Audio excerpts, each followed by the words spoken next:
Hey there and welcome back to another video. Learning songs is one of the most important and fun things you can do on your instrument. Being able to understand a song and to confidently play the melody and improvise over the chord changes is pretty challenging, but the good news is I am here to help you. This is a new series I'm starting here on YouTube where I teach you how to learn a variety of different songs. I'll be talking about how to actually listen to the song and listen to other versions of it, talking about the melody, how to play through it, how to understand it, then talking about the chord changes, how to improvise over it, everything that you need to know to actually learn a song effectively. I do this deep dive with a new song every single month inside of my Saxophone Success Community. I'll talk a little bit about that more later, but right now in this first video and the first episode in this series, I'm going to be doing the great standard Black Orpheus. So without any further ado, I'm going to jump inside of the lead sheet and start talking about the song. Here we go. All right, as you see here, we're inside of the lead sheet to Black Orpheus. This is the same lead sheet that's in the real book. I'm using the concert pitch lead sheet here because I don't know what instrument you're playing, so it's always good to talk in concert pitch. So if you're playing saxophone, alto, tenor, or just another instrument, a transposing instrument that's not concert, obviously the chords and notes are going to be different. So just understand that you're going to have to transpose a bit, but all the elements and all the concepts still apply to you. The first thing, before we even talk about the sheet music, before we talk about the melody, is listening.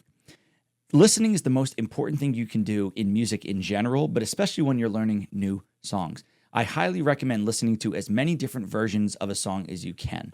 Not because you're going to try to learn how to play exactly all of those different versions, but if you're just trying to learn the song Black Orpheus, if you only listen to one person playing it, you might think that that one way is the way you're supposed to play it. Especially if you learn the melody by ear, they might be embellishing certain things or playing certain rhythms or notes that might not be the standard way of playing it, but it fits in their specific situation or their recording.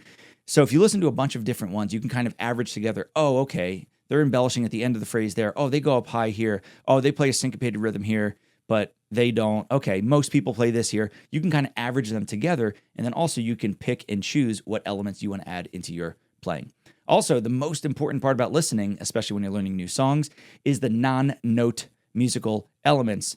What they are all of the literal elements of the music that are non-notes. So things like dynamics, articulation, phrasing. Those are going to be the things that really get you inside the style of the piece and in the style of the exact song, not just the genre. So for this one, Black Orpheus is usually played, as it says here, as a bossa nova. So there's going to be some specific non-note musical elements that go along with bossa nova. I've made a whole video on non-note musical elements and listening. You can check that out in the Improvisations playlist in the description down below. Now, when you learn a new song, I still think learning by ear is the best way. It's the best way to internalize the melody. Remember, we always want to internalize, not memorize. Okay, memorize is just you see it, you recall what you see. Internalize means you know it inside, and then when you're playing, you're recalling what you know. You're not just recalling something that you looked at or something that you just heard.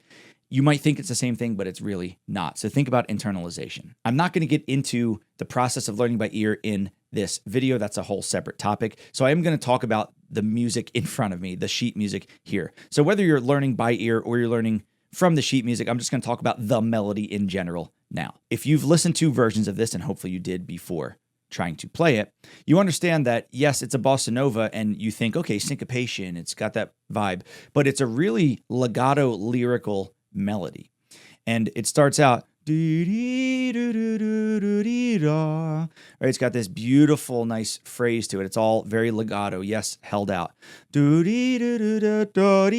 have these nice motifs here. This 4-bar motif and then another, well, really a 3-bar motif, another 3-bar motif here that just changes based on the chords. And we'll get to the chords in a minute. Da da da dee da da. Da da da dee da da, za da da dee da da, da da da da. Another motif there. It's 4 separate times. So it's a rhythmic motif and the same shape as well. It's like a shape and rhythmic motif, and just the notes are altered to kind of fit the changes that are there. But it goes up to da da da A, da da da da da G, da da da da da F, da da da da da E. So it kind of goes down by step each time. It's a really cool way to grab the listener's attention with these motifs, these small repeated ideas. So make sure when you play this, you're really highlighting these different motifs when you play through it. And that's the first half of the tune. It's not an A-A-B-A. It's just kind of an A-B maybe. You can, I don't know how you want to call it, but it's just half and half. 16 bars up here, then 16 bars down here.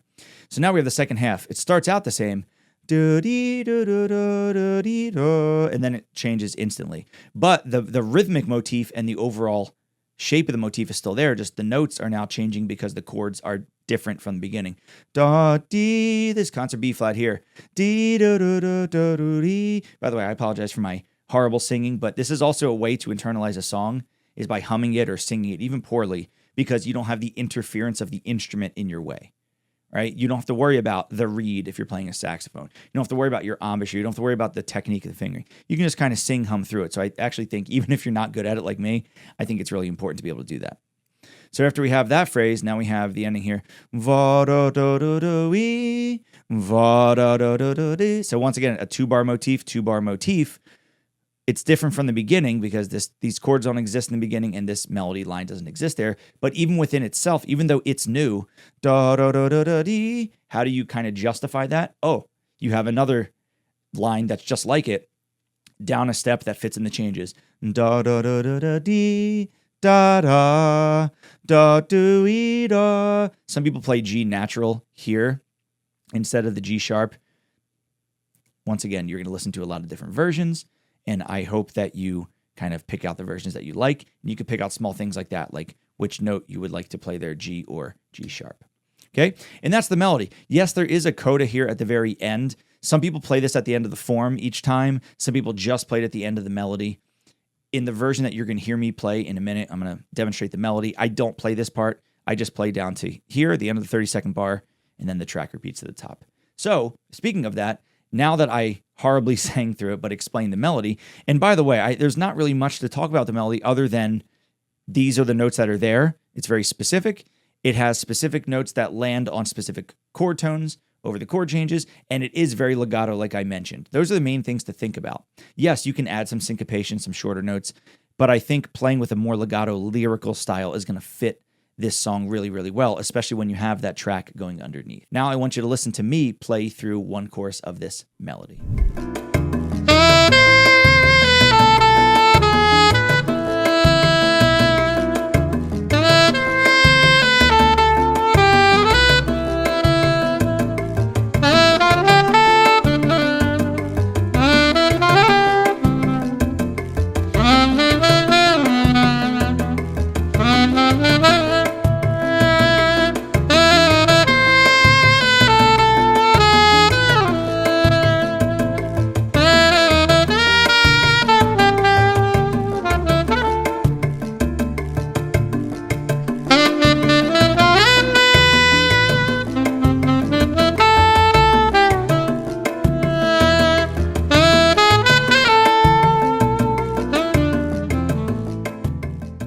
All right, you hear how beautiful this song is? I absolutely love it. It's one of my favorite songs to play. If you don't know this song, I highly recommend checking it out and using this video as your guide to actually learn it.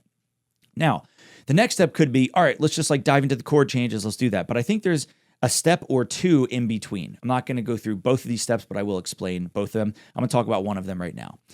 I think it's really important when transitioning from playing melody to eventually improvising to connect them together. Yes, you can play whatever you want when you're improvising, right?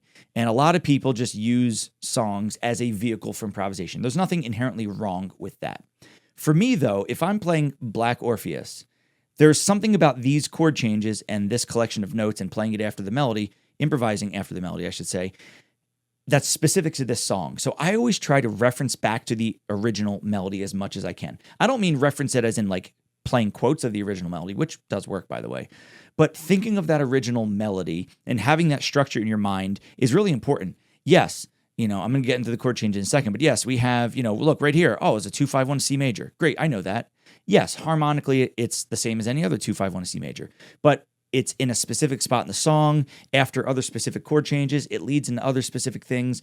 So I think each song you play, whether it's Black Orpheus or any other song, has its own unique kind of vibe to it, has its own unique way that you should approach it. And the best way to kind of honor that is to have the original melody in your head at all times. And that's why internalizing the melody is so incredibly important. So what I would say before getting to just improvising over the song is to just work on embellishing the melody that's there. So you might learn the melody, you might internalize it, memorize it, whatever. Okay, now I know the melody. I'm going to embellish that melody now. So what that means is you might want to change some of the rhythms up of the melody notes, repeat some notes, delay some of the rhythms, be a little late, be a little early, anticipate, maybe add some voice leading in there. The overall structure, though, of the melody is still there. You're not just going off into your own improvised solo yet. But what you're doing is you're kind of improvising around the structure of the melody. You're still playing the melody so people can still kind of hear it, but you're adding little bits here and there that kind of make it your own. It's kind of an improvised melody, if you will. So check it out. I'm going to demonstrate doing that right now.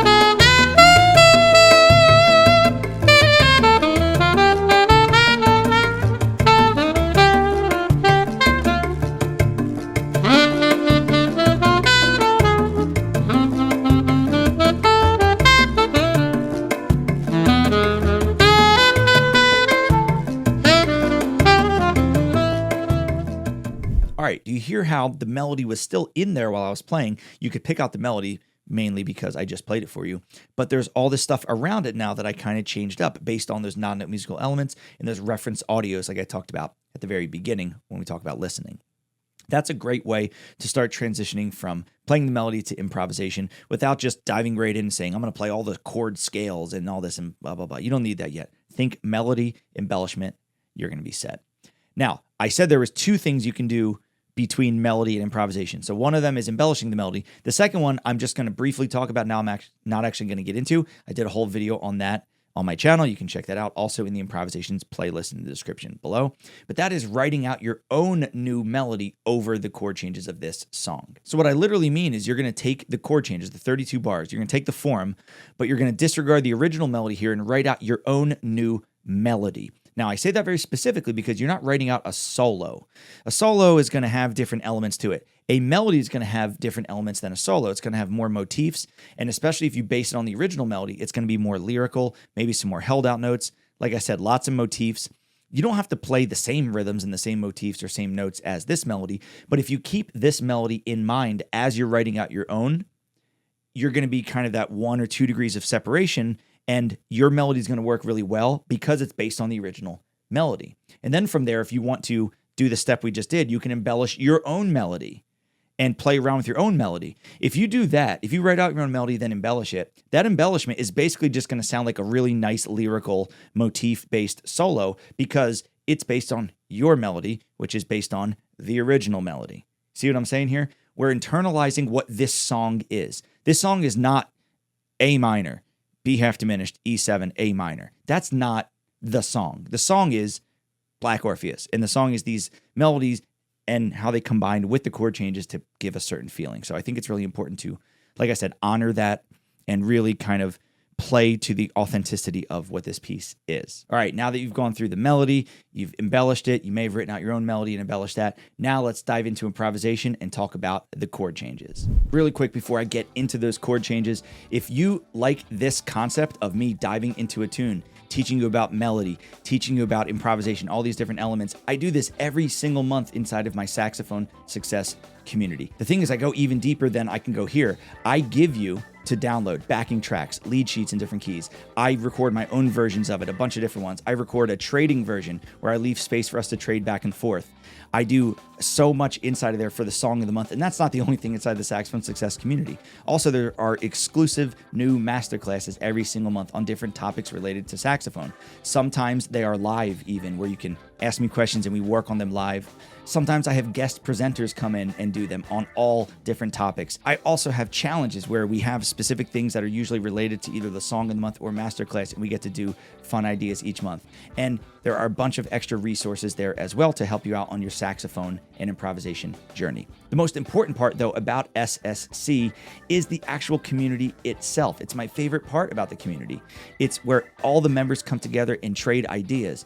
People ask questions, people answer questions. You get to post your own recordings and we get to critique them, and I give you comments and feedback and personalized feedback on your own playing, so you're not just guessing and waiting for next month or hoping somebody answers. No, I'm going to be in there every single day. And, oh, you posted this recording. I give you some feedback. You might go back and record it next week and say, hey, can you compare them together? Absolutely. And then I'll tell you what I think you did great and what I think you still need to work on. And it's just going to help you. And it's an incredibly supportive community. I highly, highly recommend you check it out. I'm running a 30-day free trial right now. So you can get in there and get full access to the entire community. All the songs of the month that go all the way back 2.5 years. All the masterclasses, all the resources. You can jump in on this next month's live Q&A. You can jump in on the masterclass, everything, like I said, in the community, ask questions. And then within 30 days, if you feel like it's not for you, no harm, no foul, send me an email and you won't have to pay a single penny. I put a link at the top of the description down below and in the pinned comment for your convenience, or you can just go to davepollack.com/SSC to get all the information and for the link to join. Now let's dive back into the chord changes to Black Orpheus. All right, so here we go. We're going to talk about the chord changes now. Now, this song requires a few prerequisites, namely major and minor 2-5-1s. I have a whole bunch of improvisation videos on this channel. I mentioned it before. I have an improvisations playlist in the description. These are all just free videos here on YouTube where I talk about minor 2-5-1s, major 2-5-1s. I do one on the ultimate chord guide where the best way to learn chord changes. So I'm not going to go through every single note of all these chords. If there are some things in here that I say that are confusing to you, you go, wait a minute, what's a flat 9? What's half diminished mean? I don't know the chord tones of C sharp diminished 7. I'm not going to go through each chord tone here, like I said, but you can check that out. I have gone through all this stuff in a video in that playlist, so go check that out for your reference. So we're in concert A minor here. That's our home key. That's the key we go back to. That's the main key here.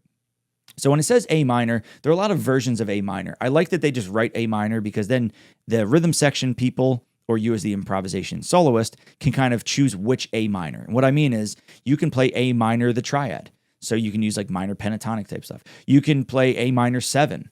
It has a G natural, which also A minor pentatonic or something. You can do A minor with a natural 6, so just an A minor 6. I love that sound. Using a concert F sharp over this, it's great. You can use A minor major 7, so A, C, E, G sharp. That's also a cool sound, like a melodic minor type sound. It's kind of open for interpretation depending on the situation, so I like that it's just A minor. So that's our 1, okay? That's our 1 here. 1 might change, but remember for now it's here. Then what we have here is just a 2-5-1 back to A minor. We have B minor 7 flat 5, also called B half diminished 7, E7 flat 9 to A minor. That's the most quintessential version of a minor 2-5-1, where you have half diminished, then dominant 7 flat 9, and then back. I'm not using Roman numerals or anything. I'm just writing out the numbers, okay? So we have our 1, then we have our minor 2-5-1. Over minor 2-5s, if you check out that video on minor 2-5s I did, it goes more in depth, but to get started, the harmonic minor scale of the 1 is a great sound here. So play something A minor, play A harmonic minor, because all those notes work over these chords, resolving to A minor. Once again, I'm not going to get too far into it. Then we have another 2-5-1 back to our A minor. So as of now, 1-2-5-1, 2-5-1, okay? Then what do we have here? D minor. Okay, so let's think. D, A, B, C, D. Okay, so D is the 4 of A. So this is a 4 minor. No, this is 2. What do you mean? Music, especially jazz, you have to look at the context of the chord changes. They do not exist in a vacuum, okay? So D minor by itself, if you said, I have a D minor in A minor, in a song in A minor, what does that mean? I would say, I can't give you that answer. There's not enough context.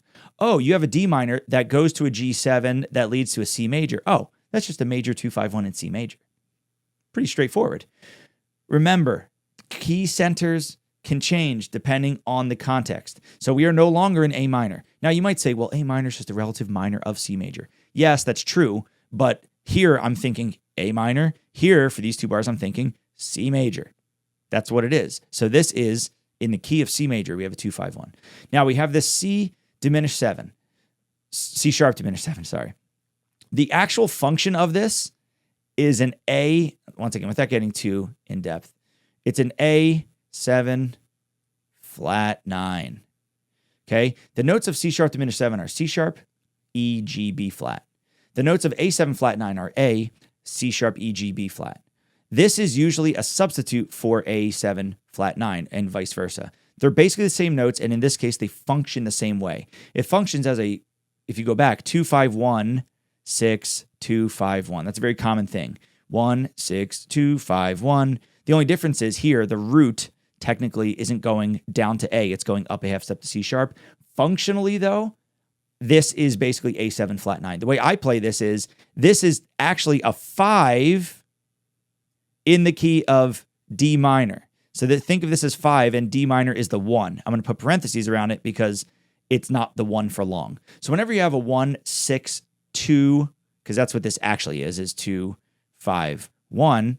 Whenever you have that, the 6 here, the 6 chord of C major, 6 chord, functions, the 6 to 2 is really a 5 to 1. So honestly, here in this measure, I play the harmonic minor of the 1, which is D minor. Once again, I know it might be a little confusing, but that's why if you join SSC, I break this down in much more detail than I can here.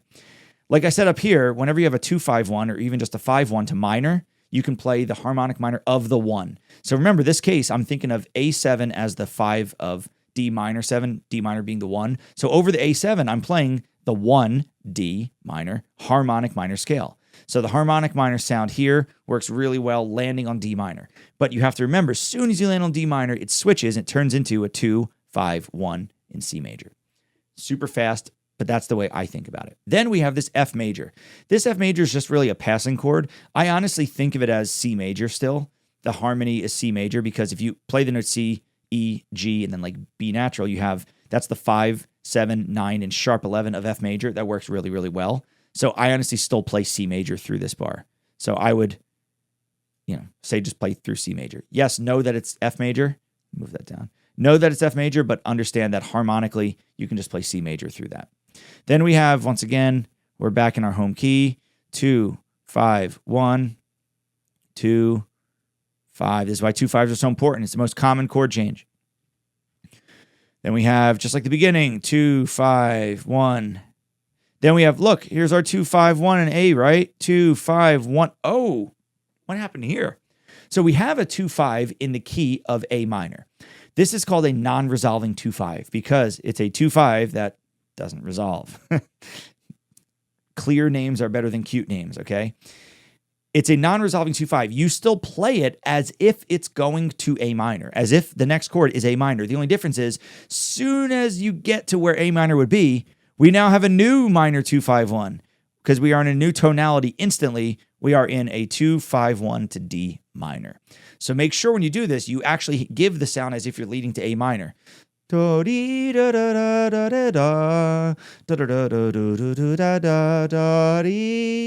why this works so incredibly well, because the melody basically goes up the same way it did before, but it goes up to this B flat, which is the flat 5 of E minor. So the chord changes lead to A minor, but it doesn't actually go to A minor, if that makes sense. So we have a long 2, 5, 1 to D minor there. Then we stay in D minor for this measure. Remember, whenever you have a chord over another note there, that just means that's what the bass is doing. So the bass is walking down D, C, B. For all intents and purposes, though, you just play D minor for the full bar because that's the chord. So you play D minor for a bar. Then look, we have our 2, 5, 1 in A minor. Once again, for this whole measure, you're just going to play A minor because just the bass goes A, G, down to F. Then we have this passing chord, kind of F major again. Unlike here up top where I said just play C through it, because we're coming from A minor, you can just play F major, whatever you want to play over F major. And then we have, once again, our 2, 5, 1 back to A, and then 2, 5, and then back to the top. And there you go. That's the form. If you notice, we have 1, 2, 5, 1, 2, 5, 1, 2, 5, 1, kind of 5, 1, 2, 5, 1, passing chord, but you can play the same tonality. 2, 5, 1, 2, 5, 1, 2, 5, 1, 2, 5, 2, 5, 1, kind of the same chord, 1, 2, 5, 1, passing chord, 2, 5, 1. Now you see why people focus so much on 2 5s. People are like, 2 5 isn't the only chord change out there. Yeah, but it's like the most common chord progression you're going to come across in this music. So understanding it and knowing how to play through it, once again, improvisation playlist below, is going to be a great way for you to be able to just identify that and get through it. If you know how to play a minor 2 5 to A minor, a major 2 5 to C major, a minor 2 5 to D minor in the song, you literally know like 28 of the measures already or more out of 32. Because it just repeats. It just repeats in different ways. Now, this doesn't mean you just run your favorite 2-5-1 like over and over when you get there. No, you have to think melodically and think lyrically, like I talked about when playing the original melody. That's a separate issue. But harmonically, understanding this, if you know what 2-5-1s are, you can look at the song and instantly analyze all the chord changes. It won't seem nearly as confusing to you because you understand these pockets of chords, which I call chord phrases. So what I'm going to do now is play one chorus of a solo over this so you can hear me actually play through these chord changes. I'm not going to play the most wild thing ever. I want you to actually hear the chords and hear what I'm actually playing over them so you can hear how I navigate through these chord changes, play lyrically, but also hit each of the chord changes as we go through them. Check it out.